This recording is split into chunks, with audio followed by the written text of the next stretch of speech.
Hey, last week we did a sermon, and I posted. It was like one of the most important passages I felt like in the New Testament, and enjoyed it. This is kind of like part two of that message. And I couldn't. It's hard sometimes when you're teaching through a book of the Bible to kind of know where to kind of stop it, where to start it, because it's not like they said, okay, and now here's a new thought.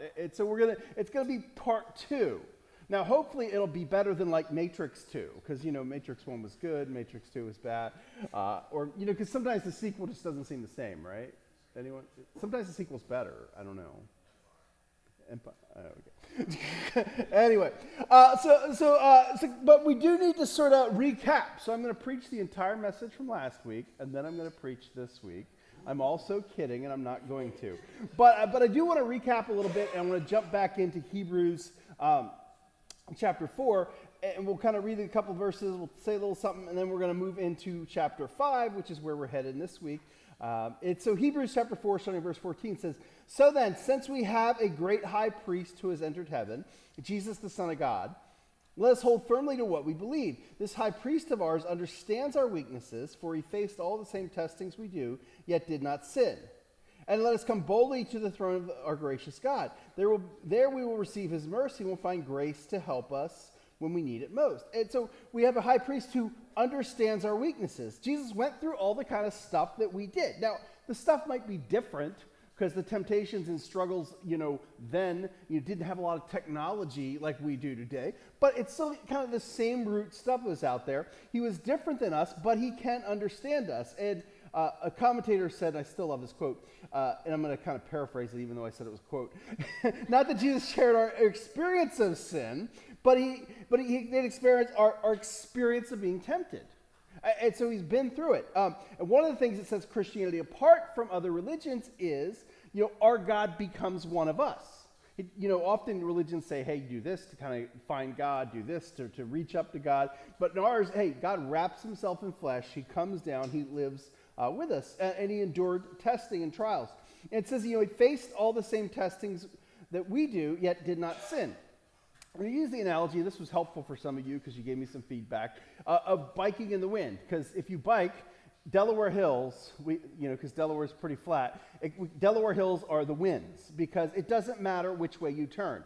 This week we went biking again, and oh my gosh, did the wind find us. Like we were biking, and we were like, okay, we're getting off Westville because this is ridiculous. Guess what? It was like a wind tunnel the next road we went on. It was just like, at one point, I'm like, my bike's going to fall over. I'm no longer able to pedal fast enough to keep up with this. Some of you have been there. And so, it was the wind, it's against us, I'm pedaling hard. Now, the options are I could turn to get out of the wind, which this week did not work, or you just stop fighting it and give in. And really, sin is like that. Sin is like giving into the wind and stopping. But we have to fight against that temptation. We kind of just, when we're in there in the middle of the wind, you just like embrace it.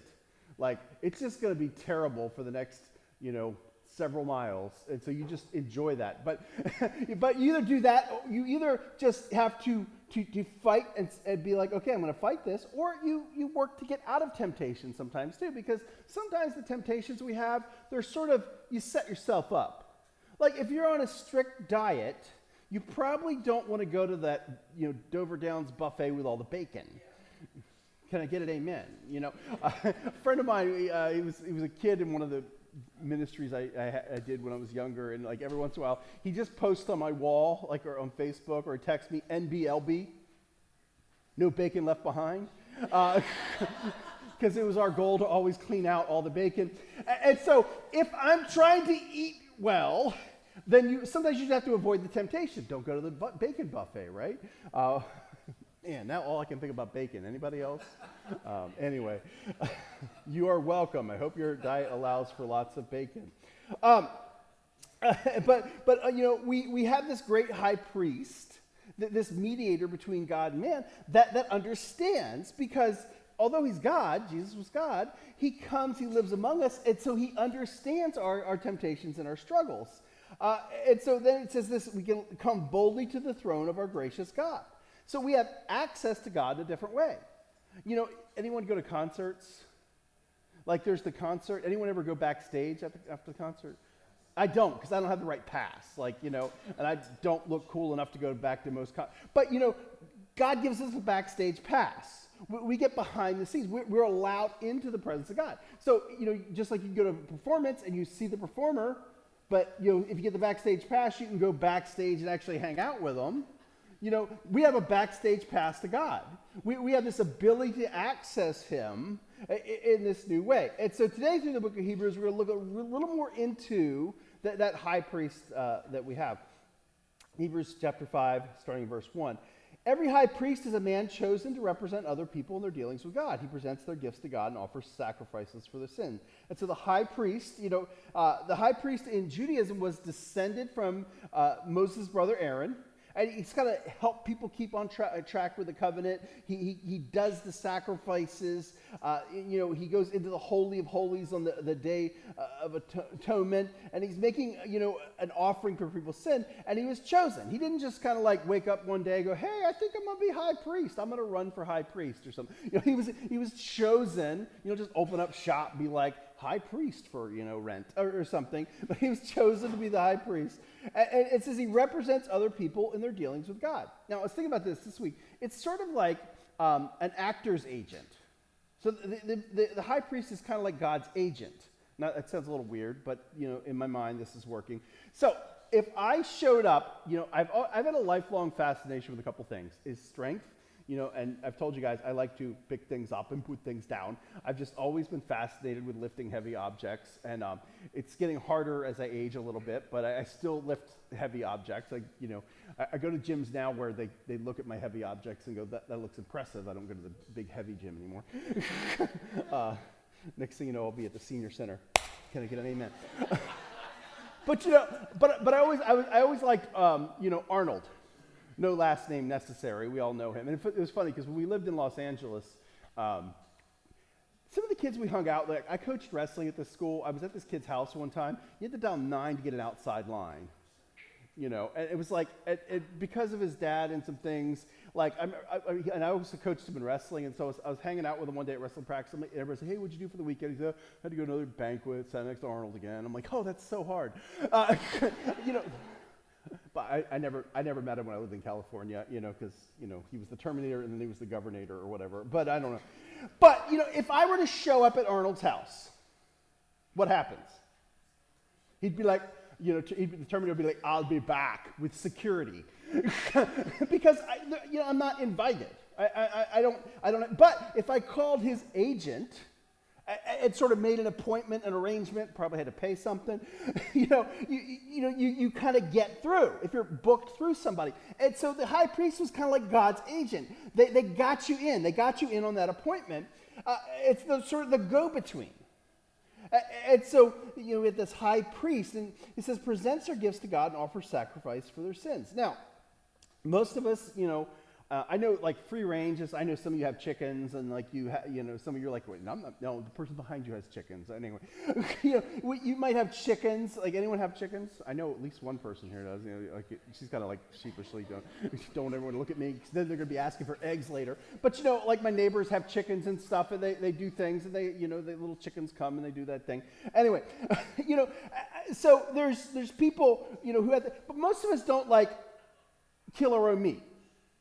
We don't sacrifice things. So this kind of, it sort of seems almost a little alien. Now, it's hunting season, so I haven't been able to, because of some family commitments and church commitments, I've only been able to go out one morning, and there was no sacrificing of anything except some time to spend in the tree, because nothing was moving. It was great, because it was windy and raining, and there's nothing like spending your morning in a tree during a wind and rainstorm. It was beautiful. I almost met Jesus, Not the way I wanted to. It's because that goes on the dumb things I do that I'll probably die from, falling out of a tree stand. That's a real legitimate possibility, because mine now leans, and I've never fixed the lean, and it's got moss on it, and I sit in a metal chair. There's no worse combination. Anyway, I'm your pastor. I didn't say I was your smart pastor. I always text when I get in the stand, though, Denise, I'm in my stand. If I don't text you in a while, you know to come get me. Anyway, she hasn't had to come get me yet. But anyway, But the sacrifice, it's kind of an alien thing to us. But it was something, and a lot of us, we might sacrifice our time for something, but we didn't make sacrifices. But in the Old Testament, Hebrew Bible, you had to make a sacrifice to make yourself right with God. And so there was this high priest who kind of did the deal. There's all these prescribed things, but he was the head dude for that whole system. He's the guy doing it. And in fact, you probably see it on the calendar every year, but you're not really sure what it is. You probably see Rosh Hashanah and then the Yom Kippur. They're the kind of, Rosh Hashanah is the head of the year, but then Yom Kippur is the day of cleansing. That's what Kippur means. It's Kippurim.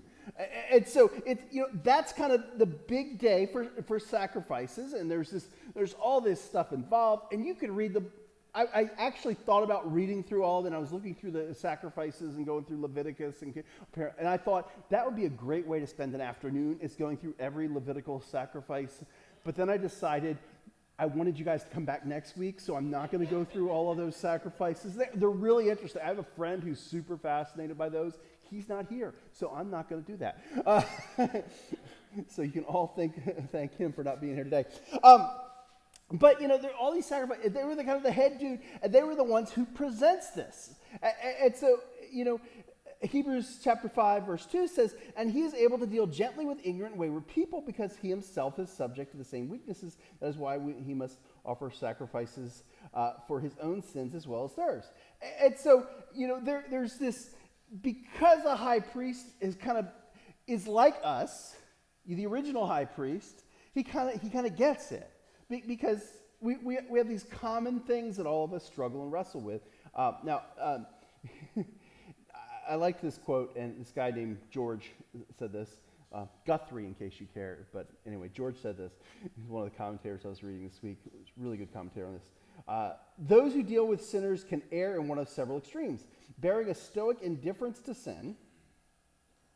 Just say whatever. "Manifesting a mushy sentimentality that plays down its significance, or expressing anger born out of aspiration. What is needed is the highly valuable quality of forbearance, which deals with sin seriously and the sinner patiently." And so there is this problem of sin. We have stuff we do that we shouldn't do. We have things that we're tempted to do, and I've been using the analogy of bacon because bacon is such a temptation. Can I get an amen? It's just hard. It's hard to eat 2 strips. I grew up eating 2 strips of bacon. That's not the rule in my house. 2 pounds. No. If I'm gonna eat bacon, someone got me a case of bacon. Annually I get a case of bacon from somebody. I love that. I actually tithe off the bacon though, so if you were fortunate, I give 10% of my bacon away to my children. No, I'm kidding. I tithe off everything. It's just who I am. But sin had to be dealt with, and that was the idea of the high priest. And it says, "And no one can become a high priest because he wants such an honor. He must be called by God as work just as Aaron was." And so verses 1 through 4 are kind of defining what the high priesthood is, a little more deal. And now it's kind of like taking it to the new level is the part. And this is I had to look it up. It was like a 91? I thought it was 97. I can't remember. I wrote it down. But there was this commercial for it was a Pontiac. I had to Google it, and I was trying to Google it, which is hard to Google things when you can't remember exactly what the words were. But I remember it was wider is better commercials, because it was a wider base on the. Some of you don't remember, but I just remember there was Oha Lua, wider is better. And it's I think of that all the time whenever there's anything that has to be wider. And it's wider is better. And okay, I'm the only one who thinks of that commercial. No, Denise, yes, 2 of us. My wife understands me. And I don't care about the rest of you. She understands me. She gets me. Anyway. And this is the lotto prize you get. Anyway, I love it because it was it was a stupid commercial, and obviously it wasn't very effective because none of you know what it is. But no one, gosh, I can't believe that. Usually at least one person, besides out my wife, remembers this. But, the idea is, we have Christ now who's better. And so old system, important for helping us understand. But he's going to kind of put things together here. It says, ultimately because Christ is this better deal. We no longer need the mediator between God is, God himself wrapped in flesh. And so we don't need some external dude to kind of come show up. And we talked a little bit about that whole idea of priesthood. Like people, they call me a priest. They call me all kinds of funny titles. A friend jokingly texted me yesterday, like, okay, Cardinal Dyer. I'm like, I don't even know what a cardinal is. I mean, I know they're birds, but it's some, they wear funny hats. Not making fun of it, but we don't need. There was this whole thing called the Reformation, so you know which side I land on with that. and so there's this whole thing. We no longer need people to get us to God. We do have people who teach. We do have people who study the Bible and teach, and that's kind of my function. But you don't need me as sort of this mediator between God, because ultimately we have this new mediator who is Jesus. And so it's verse 5. It says, that is why Christ did not honor himself by assuming he could become high priest. No, he was chosen by God, who said to him, you are my son, today I've become your father. And in another passage, God said to him, you are a priest forever in the order of Melchizedek. Now, and so it's interesting, little interesting thing. I know we did a series on the Psalms. I don't know if I said this at all during the series, but if you look into it, the Psalms is like this whole fascinating thing, in part because so many of the Psalms speak of Jesus. I mean, most of us think of Psalms like, oh, someone died, let me read a Psalm, right? And, I do a lot of funerals. I do a lot of family funerals. I'm like, I'm the guy they call, and I almost always read a Psalm because we find them comforting, and those are good. But they also so much speak of Christ. And those of you who like to read the footnotes, this is Psalm 2:7 and 110:4. You are my son. Jesus has this different relationship as a priest forever in the order of Melchizedek. It's the idea is God's plan is coming along, and so it says Jesus doesn't honor himself by assuming. I think when I think of a way to kind of phrase that is humility. And when you look at the life of Jesus, again, he is God, wrapped in flesh, but he comes down and he lives a humble life. Now, talk about humble. Anyone here ever have a baby? Anyone here ever been a baby? Okay, we were all babies once. If not, you're something different. Like you just popped out full grown from a giant pea pod or something. I don't know. Anyway, that's a very humble way of coming into life. And then Jesus, when I think of what it means to be humble, I was thinking of this story in Luke 14. See, we got to Luke. It says this. It says, when Jesus noticed all who had come to dinner were trying to sit in the seats of honor near the head of the table, he gave them this advice. Now, you know what that's like. In those days, sort of like there's seats of honor. The right and the left were really important, and so kind of the better people get better seats. Kind of like when you go to a concert. Like I remember I bought tickets to a concert. I was all excited, and then I didn't know the arena very well, and then I was picturing myself because first rock concert it was like the 80s and metal, and actually at this point it was the 90s. We'd switched decades, but I'm like, oh yeah, it's gonna be great. And then we were in the top balcony section, off in the corner. I think I was up against the wall. It was literally the worst seat you could possibly get. And I didn't know because there wasn't the internet. Well, there was the internet then, but it was all I could get was Indian food recipes, which was great because I love Indian food. but it was early days. I remember I got the first email address. I got my email address in orientation, and they're like, "Here's your email address," and it's like, okay, I don't have anyone I know with another email address. Let me call someone and find an email address. Some of you don't remember these days. Some of you are it was the infancy day of social media. We were social, and we had to go out and get media. Anyway, so we're up in the time, it's kind of like that. You want the better seats, right? And I found out as I get older, the people who get the good seats, either you win a radio contest or you got some money and know somebody, right? Those front rows kind of go to the promoter's friends. And so Jesus says this about sit and get in the place of honor. He goes, when you're invited to a wedding feast, don't sit at the seat of honor. What if someone more, distinguished than you has been invited? The host will come and say, give this person your seat. Then you'll be embarrassed. You have to take whatever seat is left at the foot of the table. Instead, take the lowest place at the table, and when your host sees you, he will come and say, friend, here's a better place for you. Then he will be honored in front of all the other guests. For those who exalt themselves will be humbled, and those who humble themselves will be exalted. And there's this humility, that often plays out in human affairs, but really it goes to who is the most humble person. I think really Jesus. Because if you look at the theology, which is a big fancy word for the kind of the study of God and the logic, the meaning, and when you look at who Jesus is in Scripture, he comes, he's God, wraps himself in flesh. Again, we use the word incarnation. I always think of carne asad. He wraps himself.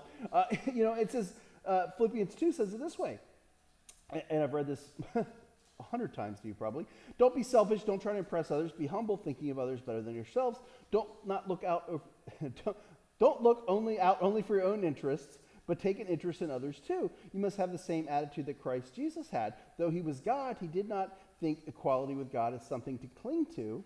Instead, he gave up his divine privileges. He took the humble position of a slave and was born as a human being when he appeared in human form. He humbled himself in obedience to God and died a criminal's death on the cross. And so much of his life was marked by this humility. And it was interesting because I have a fascination with a lot of Jesus things. But in particular, there was a statue in one of the schools I went to in the lobby. And it's a picture. It's like, Jesus washing Peter's feet. And so when I graduated from that school with a prestigious degree, they give you a little copy of that statue to knock you down a few notches, right? Because you got to remember, you're a servant. You're here to serve. And a lot of times we get education, different things. We kind of feel like we're at the top. We get all these, we want to be. But Jesus, he was at the very top, and he takes the position of a servant. And if you know the story, he goes around, he washes his disciples' feet, where it was even to the disciples, they were astonished. They're like, what are you doing washing my feet? But that's who Jesus was. He came, and it's sort of a picture of, in general, he came to serve us. In fact, when you get ordained in our fellowship of churches, you know what they give you? A towel. Yeah, we do get a weird sashy thing too, but anyway. Was it ordained we get the towel, or was it licensed? I can't remember now. Anyway, you get a towel because you're here to serve. And that's who Jesus was. He was in the highest position, but he takes the lowest position. There's this humility in what it means to serve Christ. Because if you're going to be a follower and servant of Christ, that means we serve. It says he was chosen. High priests were chosen among the people so they could understand. Jesus became man so he could understand. He was selected to represent you. Big fancy word, incarnation. God became flesh and bone. Most religions talk about how to go to God. We have a God who comes to us. John 1 says it this way in verse 14. So the word became human and made his home among us. He was full of unfailing love and faithfulness, and we have seen his glory, the glory of the Father's one and only Son. Now, I like the Message version. The translation says it this way. The word became flesh and blood and moved into the neighborhood. Jesus came. He came to us. He moved into the hood. And the Wyoming hood. Solidarity with the people. Hebrews 5:7 says this. While Jesus was here on earth, he offered prayers and pleadings with a loud cry and tears to the one who could rescue him from death. And God heard his prayers because of his deep reverence for God. He offered prayers and pleadings. Now, it's interesting because this is one of the funny things. You may not always you may not know, you may be you think, okay, I don't know how Jeff comes up with sermons. It's just, sometimes I'll be honest, I got no plan when I got up here and we're just preaching. But, generally it comes from, a lot of study and different things, and I'm reading all kinds of different books. And this is one of those verses, people kind of take it a couple different ways. You offered prayers and pleadings, but I think really we kind of pull them all together and say this. There are a few Psalms that really reflect the anguish that Jesus is going to go through again, because the Psalms so much speak of Jesus to come. But the first thing that likely comes to us, I think, when I think of prayers, I think of this idea of Gethsemane. Now, we talked about it kind of briefly last week. Jesus is in the Garden of Gethsemane. This is before they come and they're going to arrest him. And he says, it says this in Mark chapter 14. They went to the olive grove called Gethsemane. And Jesus said, sit here while I go pray. took Peter, James, and John. Those are like the three that get to kind of go with him everywhere. They're his like top three dudes. And again, became deeply troubled and distressed. He told them, my soul is crushed with grief to the point of death. Stay here and keep watch with me. And so, it might throw off some of you that Jesus was like real concerned about this. But when you go through something scary, there's an anguish to it, right? Like I remember so much before I played a sport or something, before I played football, because it's like football season, it's like there's this nervousness until that first hit. It's like, it's just like, I look crazy probably. I talked to a guy one time, I became friends with him, and he thought I was like nuts. It actually worked into his mind, because I was just so nervous, I'm walking around, he's like, this guy's crazy. Sorry, Joe. But we became friends later. I get so nervous because the anticipation, right? And it was a good thing. Or I still remember, oh my gosh, the first time I went paintballing, I know it's a paintball. It doesn't matter. It's not going to kill you, right? Shouldn't. Anyway, so I was paintballing. I remember we were in Los Angeles, and I was up on this hill, and I was like hiding, and I was like shaking. I'm like, oh my gosh, what are people in real warfare?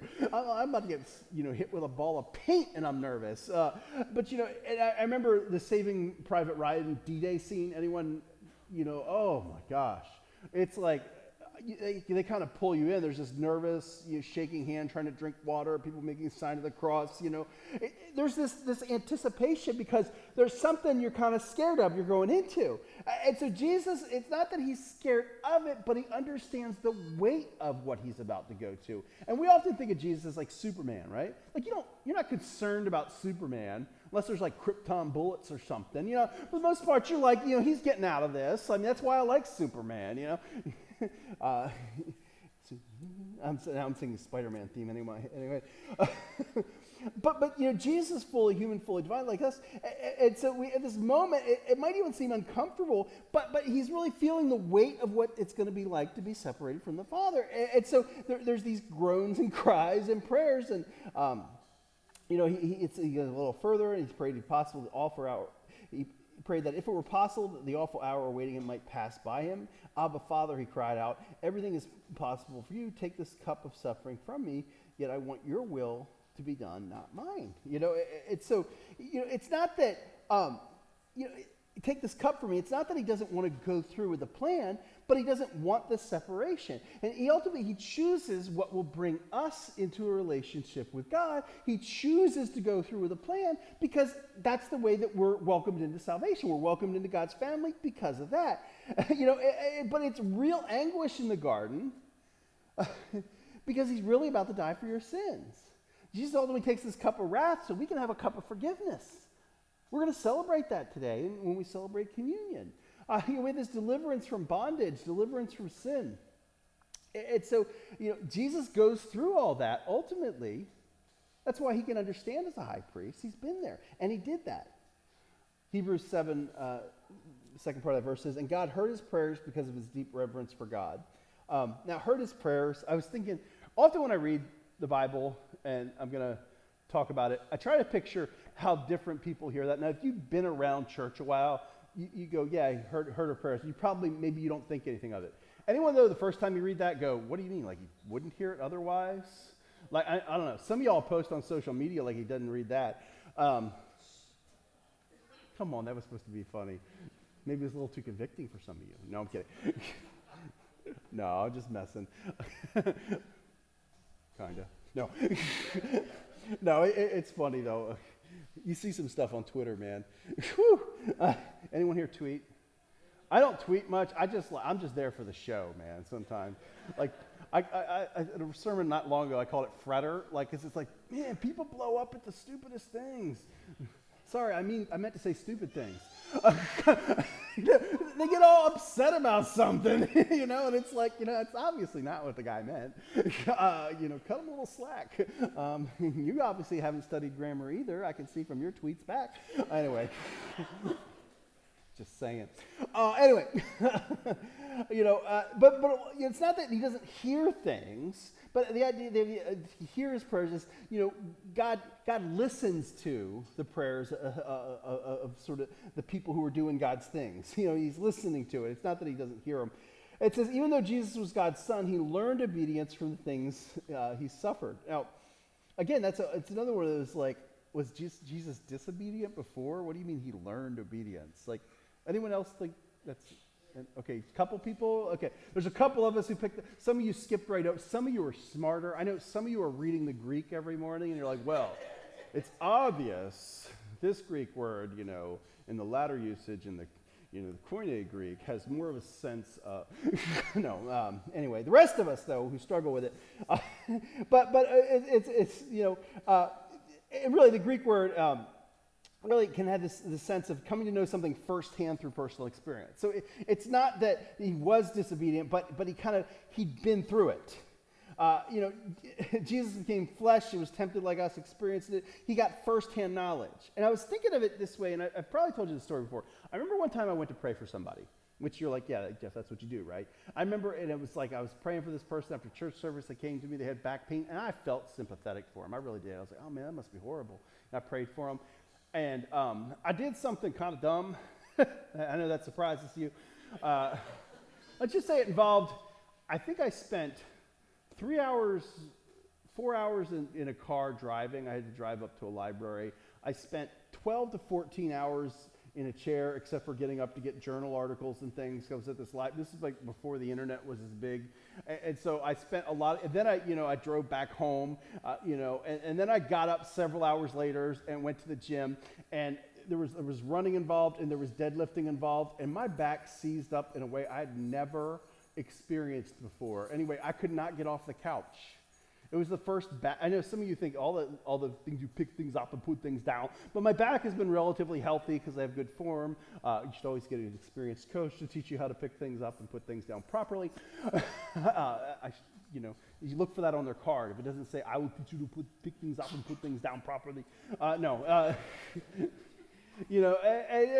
But man, it was like pain like never before, and it took me all kinds of things. I tried to go to a chiropractor, different things. Nobody could kind of figure out what was going on. I was in pain.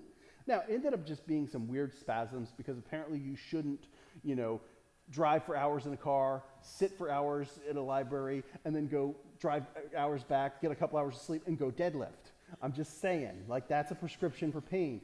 But point being, next time I prayed for somebody with back pain, man, it was a different kind of prayer because I understood it. When you've never been in pain like that, and fortunately it hasn't come back, although it is a little tight. I did my pigeon stretch this morning. I don't know why that's called a pigeon. I've never seen a pigeon chilling like that. But man, I got my. Someone's going to tell me later why it's called a pigeon stretch. I don't know. Anyway, pigeon pose. I don't know. I've never seen a pigeon chill. Like downward dog, I get. My dog does that. Upward dog, my dog. All that kind of stuff, I get. I don't keep pigeons though, honestly. I mean, anyway. But point being, I prayed differently because I'd experienced it. And so what I think what the author's getting at here is, Jesus went through it. He's learned it. He's experienced it. And that's part of his understanding of what we're going through. That one of the reasons we can go to him in prayer, we can go to him in our struggles, because he's been there. He gets it. He's been there. Now, he made it through in a way we didn't, because he did it all without sin. We don't quite make it through without sin, but we have a God who understands us. It says, in this way, God qualified him as a perfect high priest, and he became the source of eternal salvation for those who obey him. And God designated him to be a high priest in the order of Melchizedek, who qualified him as perfect. I think actually we're reading the New Living Translation mainly because I like the New Living Translation, and I'm the one who decides. But there's a lot of other good translations there, and you might read like the ESV or the NIV. They tend to say something kind of more the idea of he was made perfect. Anyone have a translation that says that? I don't know what the New King James says, Dana. I always check with you. She's like, I don't have it open right now. Why are you calling on me? See, that's why everybody likes to sit in the back. You're afraid you're going to be part of the sermon. The other building, you were in the spit zone. So, I would spit on people. There was, a little section here where no one sat because I spat. Anyway. Here all week, folks. Here all week. Um, but and so it's interesting. There's one commentary. This guy, I really like this guy's commentary on this, and he was like, imagine a student coming to you because he's had it, and the student's like, hey, does that mean Jesus was not perfect before that? Does that mean that Jesus had not been obedient before that? Anyone ever kind of wonder that? Like, it almost sounds like it, depending on your translation. No, you're good? Okay. Well, besides these two people, everyone else maybe read it and kind of gone, what does that mean? And I think the New Living Translation does a good job of sort of diffusing it a bit when they translate it as qualified as perfect high priest. Now, for those of you who don't know, when I say translated, the original New Testament is written in a type of Greek called Koine Greek. It's not even classic Greek. So I know a lot of you read classical Greek, because when you're reading Plato, and some of you play with Plato, some of you read Plato. No, but we have to translate it into English, and so sometimes we kind of miss some of the meaning. But still, mostly a translation. You get 99% of things in there. Just there's a few phrases that maybe somebody could take wrong, and there's a few groups that'll take it and like make their own translation and just make up stuff. I'm just going to leave it there. When they knock on your door, come talk to me. Really kind of diffuse a little bit. The idea is, Jesus went through some things. The message says it this way: having arrived at full stature of his maturity. Jesus went through some things. He completed the course. In school, I know this is hard to believe because I do so many dumb things. But when I was like in calculus in college, I normally, I'd had that coursework in high school. So by the time I got to college, and I was dating this girl who was a real good mathematician, and she's still back there. Anyway, but I must be a magician because I tricked her into marrying me. But anyway, she's a good mathematician, and so she'd help me. I'd done a lot of, and so when I remember the TA sessions. I remember the TA go, Jeff, can you show us how you solve that problem? I was like, yeah. Jeff gets to show people instead of getting shown, but the idea is I've been through it, right? Like I'd learned, I'd experienced, and it was interesting. Which this is still a problem I have with the NCAA. I'm just saying. Anyway, I was a tutor for the athletic department, and then they decided after I did all my tutoring that they couldn't pay me because it was an NCAA violation. So I'm still mad at the NCAA. So everybody go NAIA. No, I'm kidding. Just there's lots of NCAA regulations that are a problem. Anyway. That's not what we're here to talk about today. But anyway, I tutored, and it was interesting because I tutored, but generally they hired me to tutor and then didn't pay me because I'd been through the courses, right? And so there weren't a lot of people who wanted to tutor chemistry and calculus and things like that. And so I was tutoring those. But if I'd never taken the course, would I have been very good at tutoring? Probably not. It'd be kind of hit or miss, right? Like I had to go learn that stuff and go through it. And that's the idea here. He's qualified as perfect. Not that he was kind of imperfect and became perfect, but he completed the task. And it reminds me of the farmers commercials, which I love. We are farmers. Bum, ba-dum, bum, bum. You guys can do that one. You can't do the 90s Pontiac commercial, but it says, we know a thing or two because we've seen a thing or two. And so Jesus, he knows a thing or two. Well, he's God, but he's also seen a thing or two. And because he's been through it, he gets it. He gets our struggles. There's this experiential knowledge, and Jesus understands it. It says he became the source of eternal salvation for all who obey him. Now, a phrase I've said a lot, I realize it's like, we did a series on 1st and 2nd Peter, which is a great couple of books. I honestly, I love every book of the Bible, although I'm probably not going to open up a series on Leviticus anytime soon. Although there's been some pastors who started churches with that and got really big churches just doing Leviticus. Now, not me. Anyway, there's some harder things in there to kind of get excited about preaching every Sunday. I get to preach about Jesus, so I'm all about it. Phrase I've been saying a lot is this idea of live differently. Because, Christianity, it's funny, because on the one hand, it is like head knowledge, and we've talked about it, that it's something you understand with your mind, and I think faith is logical. There's a lot of logic to it, and we can talk about rational, non-rational thought and all kinds of things, and if that's your thing, we'll have a philosophy discussion later. And so it's mental, but it really kind of has to go to the heart too, and you have to believe. There's that old saying, it's the furthest distance in the world is like 12 inches, or whatever that is. I don't know. I'm not good with measurements, and a third of a meter, I don't know, whatever. But from the head to the heart. But I would argue too, it's from the heart to the hand, because you have to understand, you have to believe in your heart, although you don't actually believe in your heart. I don't think that's just a heart organ pumps things. That's how we think of it metaphorically. And then it has to go to your hands. You have to do something with it. You have to live differently because of your faith. And a lot of people don't get that right, because they kind of believe here, but then they're kind of jerks. I saw a tweet this week that cracked me up, and I can't remember the exact tweet of it. I didn't write it down, but it was like, man, some people really seem to hate the people they're trying to evangelize. Because there's some segments of the church that do the judgment real well. Jesus had something to say about that, but that's a whole nother sermon for a whole nother time. It involves a plank sticking out of your head, because we pick at the little things people got going on. They got a little ague, little thing in there, but we got a 2x4 sticking out of our head. If you want to get mad at that, get mad at Jesus, not me. But here's the thing. It's kind of like a bundle deal. Anyone like bundle deals?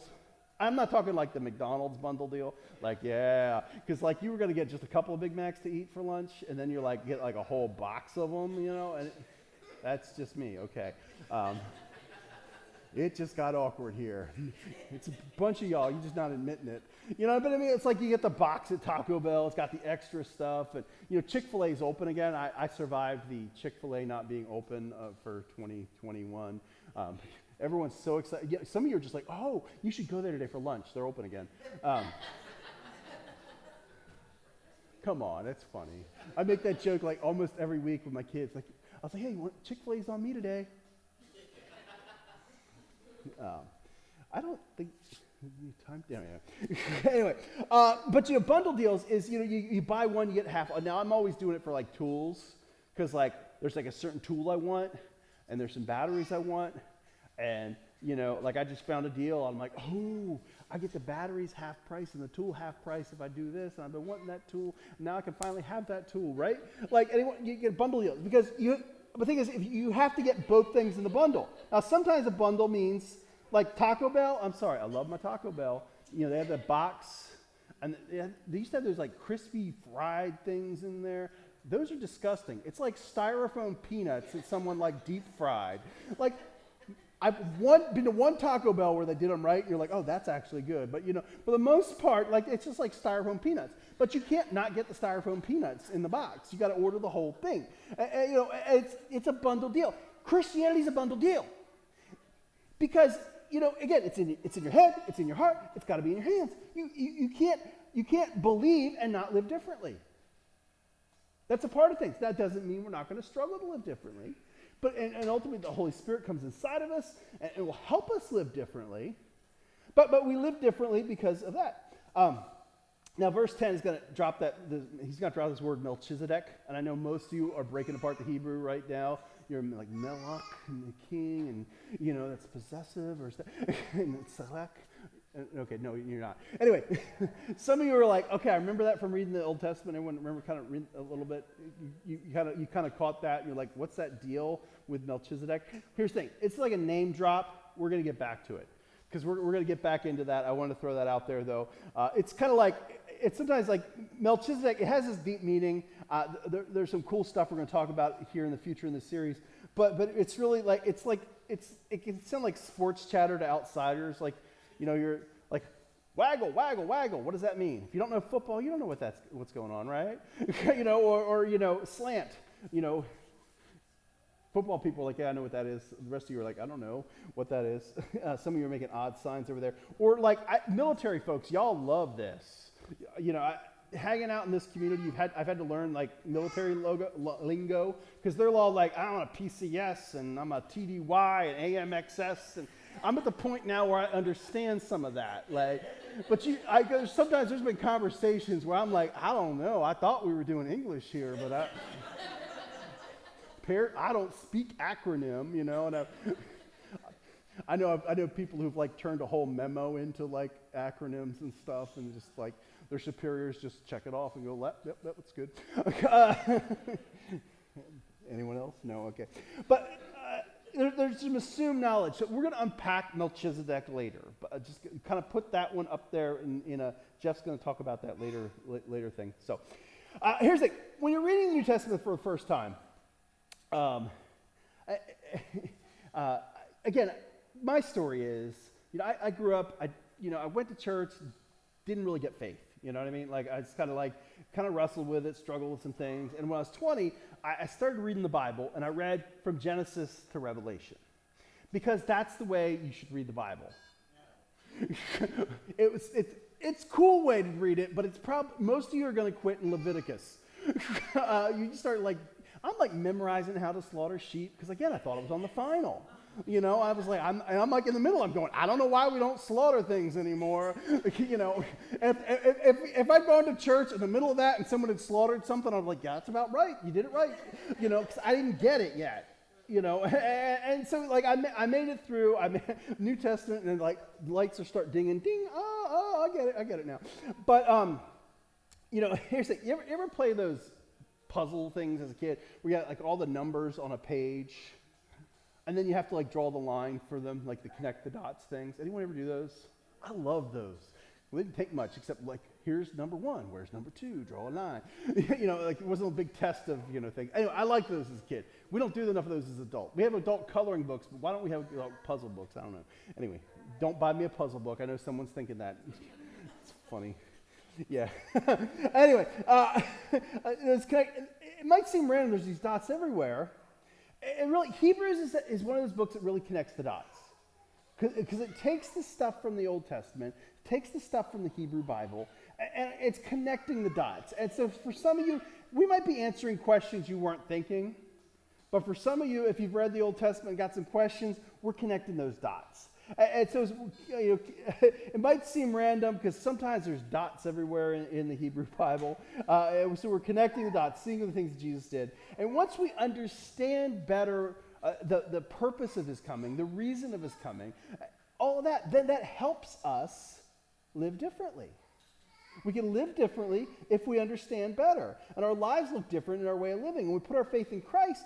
And then again, we can approach God differently when we have confidence in our relationship with Jesus, and we know that he makes the way to the Father. And so we have full access to God when we come to faith in him. And that's as simple as admitting, believing, and committing. It's, asking, God to come into your life, admitting that you have sin and you struggle and you mess up, and then believing that hey, Jesus came, he did this stuff, he lived a life that I couldn't live, he died for us, and then we commit our life to following him. It's a way of life. It's got its ups and downs. We have good days and bad days.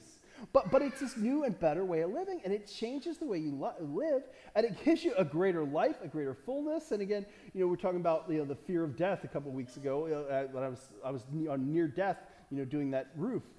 Well, actually, it was just a shed, and I would have just sprained my ankle probably. But I'm not looking forward to death, but I don't have to fear it, because ultimately I know where I'm going. I know I have this home in heaven. I know I have this place, and I have a great high priest who's going to plead my case and make things right.